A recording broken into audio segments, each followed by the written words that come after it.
Juan's rainbow എന്നാണ് ഈ കേക്കിന്റെ പേര്. ജുവാൻ ലോബോ എന്ന ഫ്രഞ്ചുകാരി യുദ്ധത്തിന് പോയ ഭർത്താവായ ആൽബർട്ടിന് വേണ്ടി ഉണ്ടാക്കിയതാണ് ഈ റെസിപ്പി. സ്ട്രോബെറി കൊണ്ടാണ് ജുവാൻ ആദ്യ ദിവസം കേക്ക് ഉണ്ടാക്കിയത്.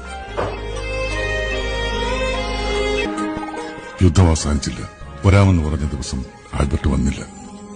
പിറ്റേന്ന് ജുവാൻ ഒരു പിസ്താ കേക്ക് ഉണ്ടാക്കി ആൽബർട്ടിനെ കാത്തിരുന്നു.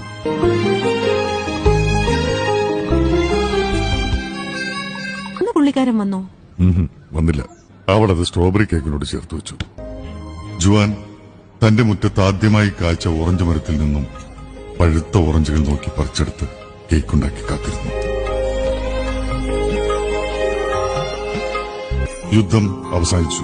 3 ദിവസത്തെ കാത്തിരിപ്പിനൊടുവിൽ അവൾക്ക് ഏറ്റവും ഇഷ്ടപ്പെട്ട ചോക്ലേറ്റുകളുമായി ആൽബർട്ട് വന്നു. അവൾ അത് അവനു വേണ്ടി കരുതി വെച്ച കേക്കിലേക്ക് ഒരുക്കി ചേർത്തു.